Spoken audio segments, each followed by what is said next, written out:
Good morning, Remy. Good morning, Breck.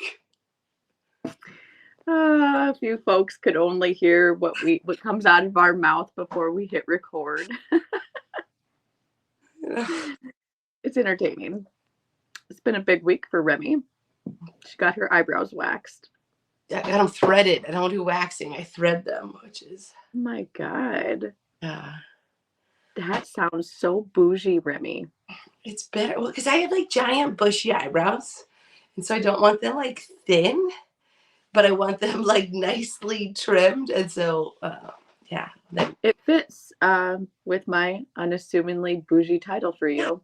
and it's always I like do not get my eyebrows threaded.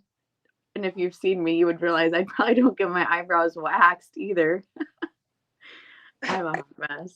I mean, I used to do it a lot. I think it's been like 2 years since I got my eyebrows done. They were getting like rather unmanageable, and we had a giant break in between baseball games, so we went and got something to eat, and it was like I was such a hot mess on Saturday. James went to a cow sale, so I thought I shaved my legs, but I missed a giant patch on the back of my legs, and then I I put hate that. on running pants that had a hole in the side that continued to get bigger. So You could after the see your first, hip. I was a hot mess after the first two games, and it was picture day, so I was like, I just had a lot going on, and so I went to Big Five and bought a pair of running pants that did not have a hole in them, and then I got my car washed, and then I was still trying to kill time, and I was like, I'm gonna go get my eyebrows threaded. So yeah, If I do have to, I mean, when I was working outside of the home and not on the farm, I bet that I was getting my eyebrows waxed at least monthly. At least monthly. Now there's definitely big intervals in there, um, to the tune of like 6 months. If I went for 2 years, there's a good chance that you would confuse my eyebrows and my eyelashes, or my eyebrows for my eyelashes. They would definitely be like together, because I've got super dark hair and it grows fast. yeah, I get like it got a little I mean, it's been more than a little unruly, so. But I didn't get them made that much smaller. They cleaned them up. But it's always like Indian or Persian girls that do them, and they have very pretty sculpted, thicker eyebrows. So you know, You know, I is like I feel like a new woman after I get my eyebrows done, because they're usually so bad. You just look different. You feel better. I like it. and all, the girl was like, she's like working on my right eyebrow, and I was like, yeah, I know my left one's the good one. Like my left one's all nice and shapy. My right one's just here. It's like, I think we all have that. yeah. Everyone's got a good. My my cousin was an esthetician for a while, and she was like, "Oh, remember, eyebrows are sisters, not twins." And I was like, "But my eyebrows like this guy that you think on the street, that you think is someone on the street, and you wave, and then they wave back at you, and you're like, I don't know that person. That's what my eyebrows are to each other." Gotta love it. Um, I've had a change of scenery this past weekend. We came back to Minnesota. Got back here on Saturday nights. Me and the boys. Brandon's already went back to um, Arizona for a while. He took his '90s country with him. He did. Oh God, I I couldn't say anything because he did me a solid favor by driving my scared ass home. Um, he wouldn't even let me drive when we got to roads I knew. He was like, I'm like, I'll drive, and he's like, no, no, you won't. I'm taking this train home. I'm like, okay.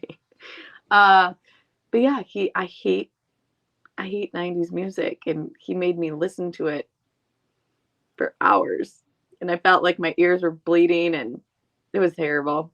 It was freaking terrible. Couldn't bitch about it because I knew if I'd bitch about it, then he'd bitch back at me for making him do this journey across the United States. So kept my mouth shut. And it was like when you called, you're like, "Oh, we're in the middle of New Mexico," and I was like, I didn't realize Minnesota was that far from Arizona. It's a long ways. It's a long ways, folks. Yeah, and actually, it is not like I was fully expecting, because they've had so much snow here this winter. Fully expecting everything to be a mud mess, and it's not. It's dry. It's beautiful. The sun's been shining every day since we've been home. It's been okay. And It, Minnesota's trying to trick you back into coming home. yeah.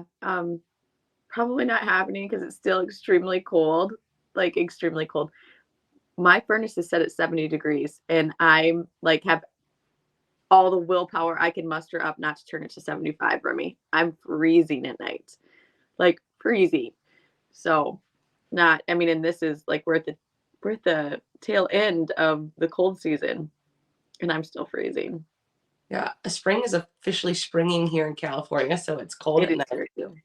and very hot during the day. So it's and it tricks you because it's like foggy and overcast and misty in the morning, and then by like it's 80 by like 11 o'clock. Isn't that wild? That's wild. Yeah, so I will Not again happening here. collect sweatshirts in my barn for a while. But Oh it's my supposed to be god. 90 by this weekend, and then it's supposed to be mid 70s. I would just like it to be mid 70s for a little bit. I don't need to go from 50 to 90 like Hot. yeah. What is so weird about this whole Arizona to Minnesota, Minnesota to Arizona is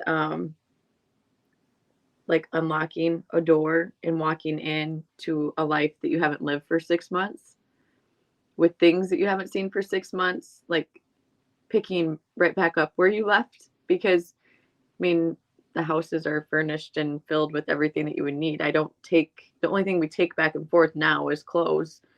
So it's a very bizarre feeling. And it actually, like, I kind of, on Sunday, I was kind of like, I just felt wonky because it's weird. You know what I mean? Like, it's such a different feeling. And the clothes situation, I thought I purged before we left. I purged before we left Arizona to come here. And we still have a ton of shit. I'm like, It's because you got your 64 items in a Ziploc bag from Shein while you were there.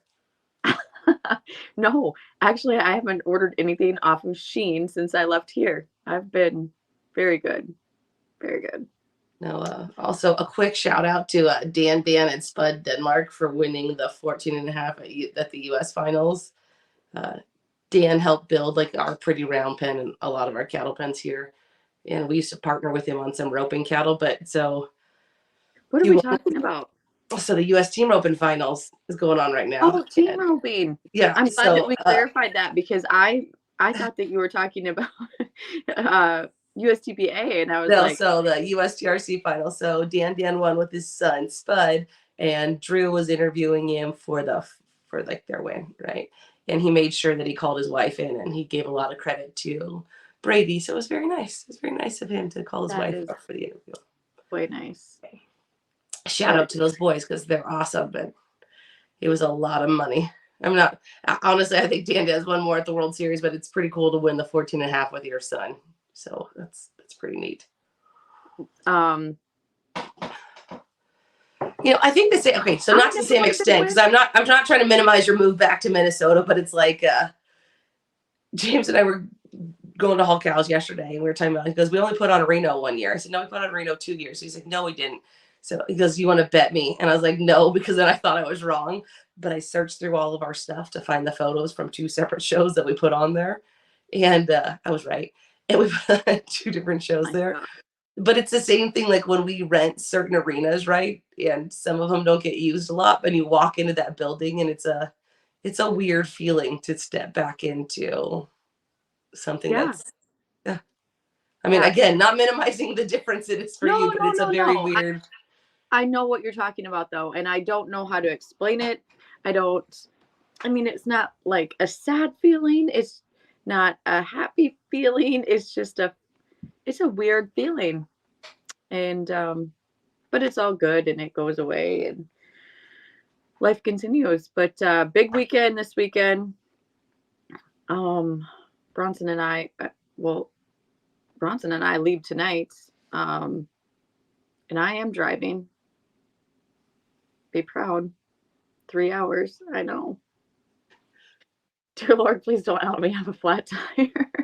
uh, it's Top Hand Cowgirl this weekend at Straight Rail. And I just wanted to do a very quick shout out because we had a lot of amazing sponsors step to the plate once again this year. Have you ever heard of that 100X equine, Remy? Yes. The Gut X and what is the other one? I know it for Gut X. Osteomax. Yeah. It's the Gut X and the Osteomax. They've been doing a lot of advertising most recently. They literally sent us $6,000 worth of product, half gallons of both of those products for all of our competitors. We were blown away by that. That was a super nice surprise. Buffalo Country Store once again donated stuff for our events. Raw Designs, they've been with us from the beginning. Rachel will be there. If you haven't met her, make sure you stop by and say hi to her. Agra Sales, Jackie Todd has done an amazing job. She's a friend, a longtime friend, and she reps brands like Vetricin, Probios, Miller, Straight Arrow. Straight Arrow donated a lot. Straight Arrow's Cowboy Magic, Exhibitor, and Mane and Tail, and they donated thousands of dollars worth of product for the event. Kaylin Irwin, she does, I don't know how to say it. Like, what is that when you do like wood design and you etch on? There's a name for that. I don't know what it's called though. On what? Like, what did she etch it on? Like she's etching on wood. Is that wood carving? Wood etching? I don't know. No, it's like something with a P. Petroglyphs is not it. Pyrography. That is what she fire. does. I can't even say that word. Fire. Pyrography. So she has that. She does what Remy just said, and she donated 2 wood plaques as a Tough Luck Award and for the overall. And then Ava Etzler, who has been one of our longtime competitors, she's donating some mule tape halters that she just started making. So, and our wash rack is going to be filled with all of the products from Straight Arrow once again this year. Lots of things going on this weekend. We start with all-day clinics tomorrow, which we're overfull. We're overfull for our mini clinic on Friday, and then we start with the competition on Friday night and Saturday. Huge shout out to Allie Nordball and Jan Nordball for all of their help that they've done. If it literally wasn't for those 2 girls, none of this would probably be happening because they keep me in line. So I just had to get that all out there. Sorry. And maybe you'll see some more pocket pets this year at your Top Hand Cowgirl Challenge. Just about spit my coffee out because I wasn't sure what you were going to say right there. And pretty early in the morning for the direction I thought you were going with that. I said pocket pets. I was talking about a vet that did weird. Oh my. Everyone accuses me of saying worse things than I say. Okay. What else? Oh, Bodie's going to his first horse show by himself this weekend. Should be interesting. I'm a little nervous, but I'm more excited for him. He's a good kid. He won't get in too much trouble. Yeah, I don't. I'm excited. I think I'm excited for him because he's excited because he's got to really step up to the plate and he's got to help me at home and he's been helping me a lot. He's super good help. But yeah, so he's got to take care of his own horse and I'm just excited to hear his stories of his first little adventure by himself. Well, look at us. Look at us letting our kids go places. I know. Let's go any place, but you know. Which leads us into our topic today. I feel like that was a really good segue and I didn't even mean look it. At you. Look at you circling it back around. I know. On the way home this weekend, I had a really good conversation with a friend who, in her words, she calls herself a master. I'll let you handle what that is, Remy. So in our ranch sorting and team penning world, the masters division is set up for people either 50 or 55 and over. I'm going to be honest. I see the people in there and I don't think there's any way they're that old. So it always confuses me about who's in the masters. Well, we're going to be there soon. I'm going to be there soon. You know, I'm creeping. If it's 50, I'm 12 years away. So it's creeping up on me. It's a little less for me. So anyway, her and I were having a conversation and she considers herself a master. Her kids have left the nest. She has one horse. She has a dog. She works nights, I believe.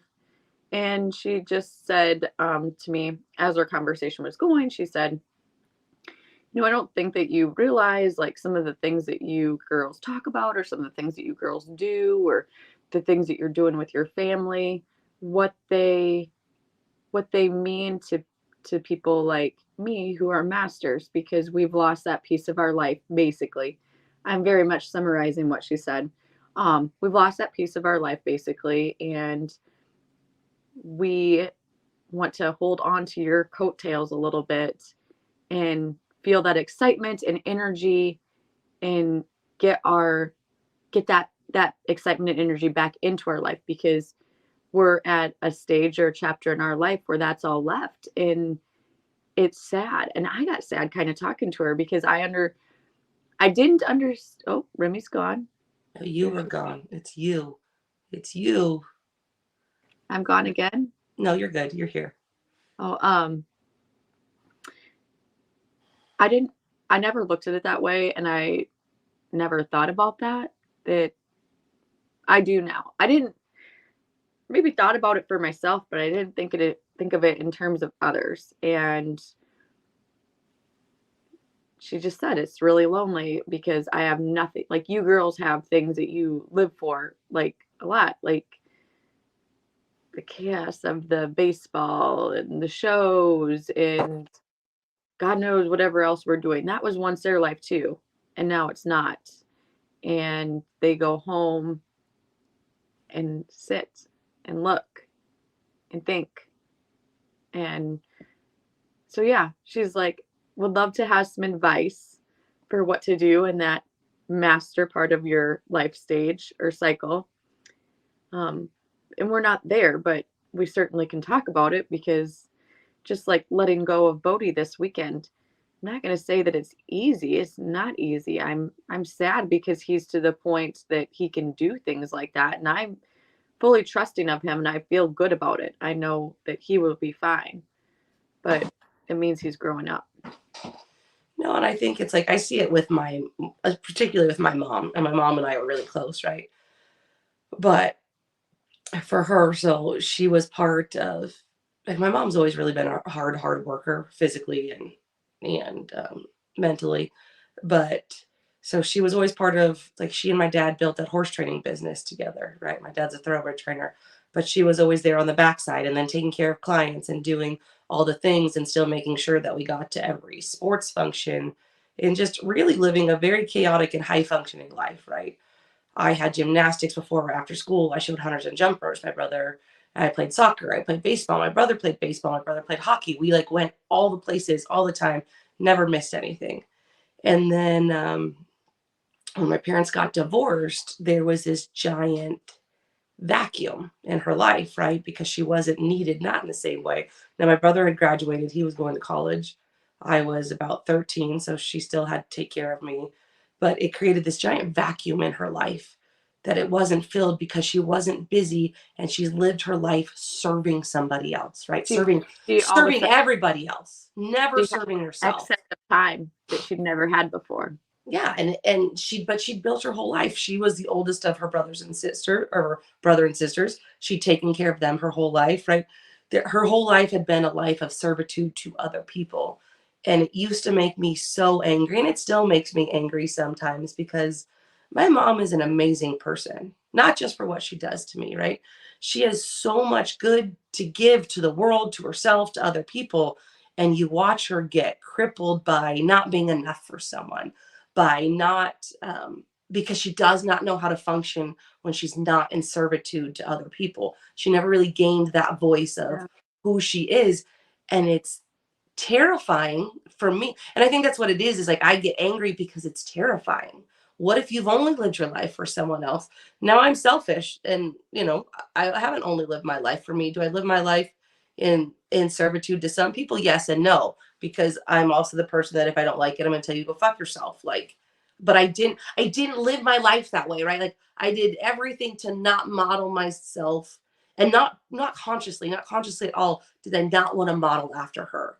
But I saw what a life lived for someone else leaves you with when they eventually leave you. And most people are going to leave you. That sounds horrible, but it's true. And also, Well, and death, and yeah, like you're they talking move about. on with their life. Or the other thing is, if you've modeled yourself to be the servant to that person, I think there's an animosity that grows there. Honestly, like when you look at a lot of divorces, and I've seen this in a lot of divorces, the wife that does everything for those people, it ends up being never enough because they've lost their whole identity to be that for that person, and then that person resents it later. So, I see it with my mom. So she doesn't miss any of my boys' baseball games. Like James is always the one that makes sure that we invite her to dinner, that we do all these things because he wants to keep her included. For as much as those two fight sometimes, he still wants to keep her included. And for me, sometimes I just want to be left alone. It's not just by her, it's by everyone, right? I want to be left alone. And it's this whole guilt of a daughter, right? I don't want her to feel like she's not wanted, but I also have to build my whole life. But you look at it and it's sad because she's lived her life for first her brothers and sisters and her parents, and then for my dad, and then for my brother, and then for me. And like I talk about it, she'll hide behind my kids, right? Oh, I can't do this because I have to take care of them. And then people are like, oh, you use your mom as a slave. She doesn't do these things. And I was like, if she told me she had somewhere to be, right? If she's like, I'm going to go to the movie with so and so, I'd be like, awesome, great, go have fun. But she doesn't vocalize when she has somewhere to be because she likes taking care of them. And that's how she functions. She's functioned as in servitude to so many people. And I get so mad because, like, my mom is immensely talented as an artist. She started making cakes for a while, was immensely talented at that. Like, everything she does, she's so talented, and she's very smart, and she's very funny, and she's very kind, but she never learned how to step into that as a person. And now she's older, and it's the same thing with the other lady we're talking about. She's always kind of been in relationships that put her second. Well, now you're left with no one, and it's nobody's fault, right? Your kids are going to leave the house eventually. You can't rely on them to be your Well, and only I source of think, life. And I don't think you realize it until you're past that, right? Like, I yeah, don't. I'm also still dying for yes. and I think that like for the woman that I was talking to, for her, she needs a push. She needs, like, I don't I don't know. I haven't known her for, you've known her for a lot longer than I have, so I don't know, but I feel like I would be this way too. Like, after you get in that routine of going to your job, checking all the boxes there, coming home, doing your chores, maybe getting some ride time, taking care of your farm. You get into that routine. Like, that is who you are. That is what you do every day. It's really hard to get out of that routine, like to do something else, because now she has the opportunity to do something else that she's never had before, but she's scared because that's that's that's what she said is super comfortable for me to go to work. That's where I'm the most comfortable. I know exactly what I've got to do. I don't got nobody pushing me, but it's boring. It's boring, and she wants more, and she's. Well, and it's again, it's like it's not just a female thing, but it is, right? You've built your life in certain stages, and then you're waiting for, it's, I think as women, we let a lot of things happen to us, right? We get the job because it shows up, right? We get married because there's that whole theory that you're not marrying the right person, you're just getting married at the right time. Like, have you seen that deal? It's like so there's this whole theory about, it's not about if you were right or wrong for him or he was right or wrong for you. It's what stage were you at in your life when you met the person that you married? Because it's not about personalities, right? It's about timing. And again, it's letting life happen to you. And I think it's scary for a lot of older people just in general. But I think women, it's even worse, right? Because you've always had someone you could care for, someone you could take care of, something you could nurture. And it sounds so sexist and horrible, but it's true. There's a comfort in That's that, who right? we are. It's like, okay, so I have to take care of my kids, or now I have to help him do these things or help her do these things. I have to do all the steps. And then you're kind of faced with time of sitting there alone, and doing something else. And I think too, you know, like as you get older, especially if you're not married anymore, like I've talked to a lot of older women that go through some bad breakups, right? Because they think that was the person they were going to kind of finish their life with. And for Doesn't whatever reason, it doesn't happen. And then they don't feel attractive, or they don't feel as funny, or they don't feel as charming because of whatever reason. And then it just shuts you off further. I know plenty of and I know the flip side to be true. I know a lady that didn't go to law school until she was 60. She was a badass attorney for a long time, but she was just like, I had to force myself to get out of the house to go do something. And I was like, oh, because law school seems like the right answer for that, right? Like, not she any, really jumped when yeah, she she committed to it. But I think that, you know, you feel like you're not enough, especially as women, we feel like we're not enough. But, you know, go to a horse show, go talk to people. And I know this sounds horrible. And I think as you get older, you go one of two ways. Like, I was already there, so I'll probably be even worse about it. Like, nobody cares. Nobody cares about you. And I don't mean that in a bad way. Nobody cares, right? They don't, you're feel not like you don't embarrassed. want to be a burden either. Yeah. So, but nobody cares because you're not a burden. Go be yourself, because there's so much value But in our being head tells us that. 100% our head. Just Our like head depression would tells tell us me, that yeah. But we're a you're burden. not a burden to people, and you have value, right? You have value in a lot of what you do, no matter who you are as a person. Or you see the other women that really just don't give a shit when they get older, right? It's like, fuck it, I'm gonna dye my hair teal, I'm gonna wear the crop top, I don't care if I'm wrinkled, I'm gonna do all the things I ever wanted to do. So I think you have to embrace a little bit of that. Like, it's your life, and if you don't start living it, someone else is going to live it for you, or you're going to go home and sit in sleep mode, right? Like, just going through the motions, and that's a wasted life. To be honest with you, though, until I mean, she apologized. She's like, I feel like this is a super heavy conversation, and I'm like, no, no, I, I mean, it is, but I've never thought about it, and I shouldn't say I've never thought about it because I think about it in my own, Yeah. like for myself, like we always kind of joke that there's a good chance that our kids could still live with us because I am, even though they make me wild and I freak out all the time, I love my kids and it's weird. It is a joke. I hope they do go out and spread their wings and fly. I don't want to keep them forever, but um, I'm also not looking forward to the day that they are gone and I'm not the one taking care of them anymore. And I think about that often because it's really not that long. I mean, Bodie is 14, soon to be 15. He turns 15 May 13th. So um his his gonna be 15. He's gonna be driving soon. We really don't have that many years left with him. And I don't like the thought of that. So when she brought this conversation up to me, I get everything that she's saying. I get how it's hard to step out of your comfort zone, even though that's what she wants. She wants out of her comfort zone. And it's easy to say, do it. That's what I told her. I'm Yeah. like, I mean, it's, again, I think I probably do have a different perspective, right? Because I watched my mom go through it. I watched my mom still go through it. So it is a different perspective. I cannot believe I'm still sick. But hold you on. should have been drinking like some hot tea this morning or I something. had hot tea and honey and water. I am still dying. Probably multiple times. Oh yeah, multiple. So I again, I think my perspective is different, right? Because I watched someone let their whole life be in servitude to someone else, or always in relation to somebody else. And I see the loneliness. And I think the other thing, like you and I were talking about it a little bit yesterday, I think when we're younger, we think our parents have all the answers, right? Like, they know what they're doing.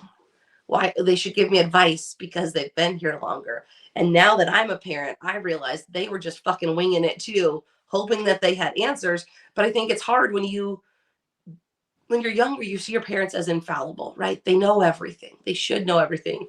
And then you hit a certain stage of your life, and then you're like, they know nothing. I know everything. They know nothing. And then you get past that and you realize your parents were just human, doing the best that they could with what they had. But again, I see someone like my mom, right, that is supremely talented and never took advantage of that talent and is lonely because of it. And it's not just because of her talent, like personality wise, like people love my mom in the office because she's amazing. She remembers everybody's name. She knows who they ride with, where they're supposed to be sold. She's quiet and kind and Because she soft. is so many things, right? Mm-hmm. And she just is tied down by fear and inadequacy and all these things. And I think, yes, it's easy for us to say, like, just go make friends, go do these things. And I've told my mom the same. And I've told my mom the same thing, right? Go join a club, go do this, go do that. But I think there's another thing. And she finally said it to me one day. Like, my mom has anxiety. I didn't realize she had anxiety, right? I thought it was always because of this. It terrifies her. Now, was she always anxious, or did this develop later in her life? But she's got a couple friends that make her go out to lunch and make her go to the movies with them. She has a really good time, but she had to find a group of people that fought for her to have a good time, right? They fought for her attention because And I she think was. that right there is probably what I'm saying about this whole thing, because I didn't think about that kind of stuff, about that next chapter for other people. I'd only thought about it for myself for so long. And then once we had this conversation, I'm like, no, maybe we do need to do a better job of fighting for those people, to give them a little bit of what we have and let them. It is, for someone like me though, it's super hard to let somebody in. She left. There you go. You're back. It's just damn internet in Minnesota. We never had one bit of problem with this in Arizona. That's because Um, this says no flurries. but like, it's probably easy for, well, she's your mother, so it's easy for you to let your mom in on the chaos. She's seen it since you were little, or since your kids were little. She understands the chaos. She is part of your chaos, right? Mhm. Where for me, it's hard to let others in on the chaos just because I've got it. I think. No, I think so many people want to be included, right? It adds value to other people's lives. That is And I what think, she said. That is what yeah, she said. and I think too, like I've had this discussion before, right? And this is gonna sound anti-feminist, but it's not. We've spent a very long time as women proving how good we can do everything just the same as men. And I had a professor in college one time that said women tend to make smarter decisions than men. So you should never measure them by the same yardstick of success, because they can get done a lot more with a lot less. Again, emotionally, financially, all of it, because that's how we function. And so I think what happens is when you become hyper independent and you do all these things and you don't need anybody, you end up walling people out of your life. And the people that you don't feel are strong enough end up not getting included. Now, there could be a lot of strengths in those people that you just didn't see immediately, because when you are building empires, you don't always look for the meek and humble to come along with you. And I'm guilty of it too. I'm not saying that about anyone in particular. Like, I'm guilty of it too. Damn it, Remy. No, it is hard for me to, like, there are certain parts of my life that, um to be quite honest with you, like Jan and Allie are really good examples of this, because they helped me with Top Hand Cowgirl for a very long time. And they kept saying, we want to help you, we want to help you. And I'm like, no, I got it, I'm good, you guys just enjoy. Well, then it came to a point where I don't really got it. I'm doing not very good job of the marketing and all of that. And finally, they just took it. And they're like, well, we're doing it. Like, they kept at me until I finally broke and they took it. And that is probably what I need in my life because And again, right, that is a female response, right? Let me help you, not let me take it from you. Let me help you. Because, again, I'm also guilty of, I have all the things, I don't need your help. And then someone helps you and you're like, oh man, I can breathe a little better, right? I can I breathe don't ever easier want now. it back. Let me Yeah. take it. But you don't realize how much of a burden some things are, just, or a mental drain they are, until they're alleviated.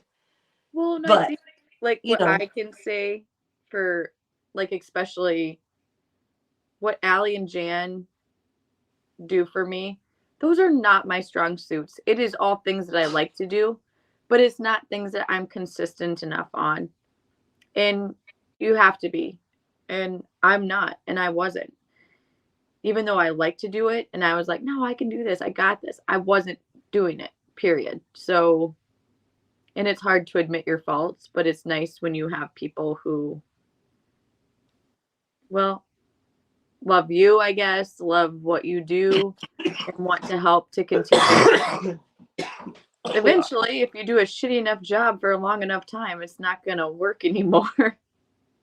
Are you okay? I muted my mic that time so you wouldn't Oh, hear me coughing as bad. I don't think I'm okay. I mean, I'm never okay. I no, but again, right? That's like, it's that they didn't come and take it from you. They came and helped you, yeah. Well, which again is a very female response compared to a male response, which would be like, you've shown weakness and now I can take it from you. Sometimes I wish people yeah. would take things from me.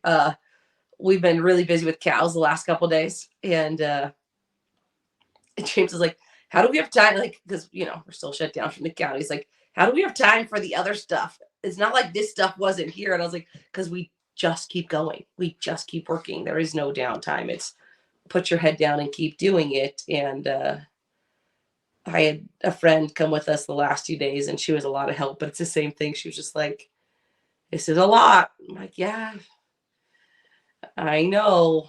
I don't know any different. And again, what am I going to do when I'm old and retired? I'm probably going to go crazy too, just in a different way, because Well, I don't know if we'll ever retire, but my plan is to sell everything. When I decide that I'm done, we're selling everything and I'm buying an RV and we're going to travel the world. Brandon goes, "How's that going to go? You don't like to drive." Brandon, you're going to have to drive a lot. Now, you,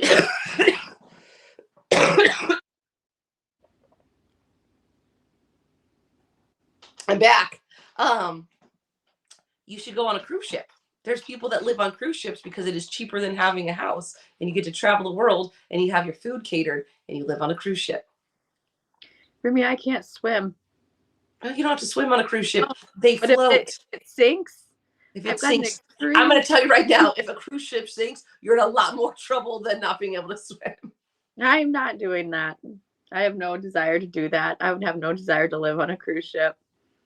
My, No, but aunt and uncle, I think they went on a cruise for like 6 months. And I was like, that is a long time. But they went all around the world. I do know people though that live on cruise ships because it's cheaper. I've heard that. Yeah. Yeah, I mean, not a bad way. I well, so um, And you can't travel the world in an RV. You can only travel like, okay, yeah, the United States. We want to travel the United States. Uh, for a while, I don't know. Um, one thing about this whole our life now, it really doesn't matter where you live. I've learned this over the last 2 years. It doesn't matter where you live. It's who's with you. Um, so I don't have a lot of attachment to. I have a lot of attachment to this lake, but that is it. And I could come back. I don't have a lot of attachment to anything else. So yeah. My girlfriend that was helping us the last 2 days, her kids have been in a very competitive sport for a while, and they're kind of getting out of it. And she was like, I told my husband I want him to buy me like a little travel trailer that connects to the back of the car. She homeschools her kids. And she's like, because I want to be able to go and visit, like Carlsbad Caverns, all these different places, and just go see the world explore. that's been taken up by all this time. And she's young, her kids are young. She wants to go do all these things. And it's like, good on you. But I told her, I was like, I don't want to go places. I want to stay at home. Although I did clarify I wanted to stay at home and be left alone, which does not just mean staying at home. I want to do less things. But again, I do a lot of things a lot of the time, and I'm tired of driving. I don't want to drive anymore. I want to stay at home. But I think that's awesome, right? Like but again, she's like, oh, I need to fill my calendar. I said, I thought we were stopping doing the competitive sports so your calendar would be empty. And she's like, no, I want to fill it with other things. So, But once again, because she doesn't know how to be at home. yeah, I know think that's part of that is like it's a new chapter of her life. yeah, so fill it with something else. But we've talked about this for a lot of different things, right? We fill the void, but it's still there. It's filled up, but it's still there. And to our older listeners, it's not that I sound harsh again, probably because I have a different perspective, right? I've seen the loneliness firsthand. I've seen all those things, and it makes me sad. And more than anything, it makes me afraid because I don't want to be that person. I don't want to be that way. I don't either. And I think that too. it and so for me, right, just keep moving forward. Don't stop. Don't let all those things that are in your head come out. Just keep moving, just keep working. But at some point you can't keep working, right? At some point you're left alone with yourself. But I think too, there's a certain generation that does not want to feel like a burden. And then you compound that with being female. So you really don't want to feel like a burden. You are not a burden. None of these women are burden. None of the men are burdens either. And you will find people that want to do things with you and for you because, again, inherently, you are enough, right? How many times have we had this conversation in relation to a lot of things on this podcast? You are enough as you are. You are worthy of being loved. You are funny. You are charismatic. You are kind. You're enough. So put yourself out there a little bit, but and you'll be rewarded. And I think too, the lady you're talking about, there was a recent death in her family. I think that really brings to light how short your time is and how alone you can be, because it's not great at the end of your life, no matter what you've been surrounded by. For me, I feel like I'm really thankful that we had the conversation because I had never really thought about it from her standpoint before. And now I am more thoughtful and mindful of it. And I would say that almost it doesn't matter whatever life stage you are in your life, the best things happen when you step out of your comfort zone. And you have to push yourself like to do that. And if you take the jump, good things are going to happen. And if they don't, then try something else. But it's just no different than, well, you had to step out of your comfort zone when you got your cease and desist. I mean, it wasn't something that you planned on or whatever, but things had to change. When I quit my job, that was definitely stepping out of my comfort zone because just like Remy had no idea what the hell was in front of her. I had no idea what the hell is in front of her or in front of me.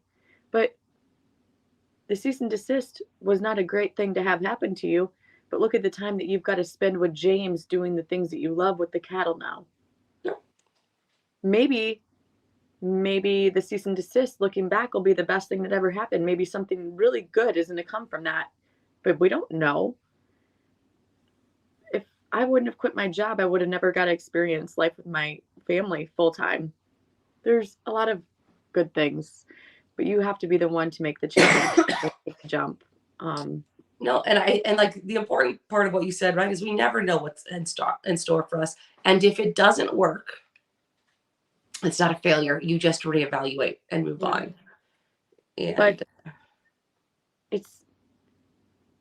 if you don't step out of your comfort zone, nothing's going to change. You're going to continue to be where you are today. And I think it's even worse. I honestly, like, the more I talk to people, the more I see people stay in their comfort zone. It's not even that it stays the status quo, right?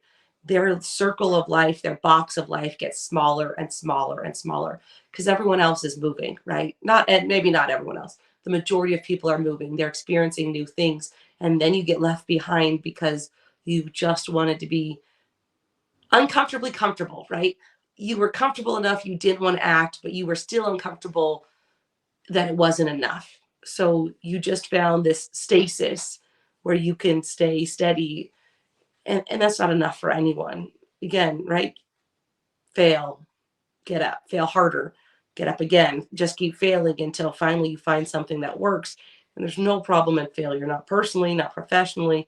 There's no problem with failure because it teaches you something about yourself. It teaches you something about the world. And also, if you're going to fail, fail big. Have fun failing. Yeah. Like, because maybe the funnest thing that you've ever done. Yeah. Living for yourself. The only time you don't really want to fail is parachuting. So aside from that, we're good to go. All right, Remy, I've got to get going here, but good talking to you this week. Hope you feel better. I hope I feel better too. At least I have a voice. I mean, you talked to me earlier this week. I had no voice, so. And then we'll see you next week. Good luck with the Top Down Cowgirl Challenge. We'll try and keep up with it on Facebook. And, you know. I'm going to keep my thoughts to myself. Like, oh, hopefully Allie and Jan are in charge of that, because if I do it, it might not happen, but we're going to try. It'll be fun. Everybody's excited to get out and do something because it's just been such a long winter here. So, all right. Until next time, be bold. Be brave. Be humble. I think that was all backward. Not sure. No, I think that was right. Okay. We're good. You are the one that came again. I know. Viewership. I can't remember it. She came up with it and she can't remember it. So I'm going to go. Be brave, be humble. Be bold, be brave, be humble. I'm going to go get a sunburn. She's going to go and try not to get snowed on. I'm losing my tan. Yeah. Already. I'm gaining it. Look how dark my hands are. 2 days and it's gone. So, all right. Have a great week, everybody. We'll see you next time. Bye.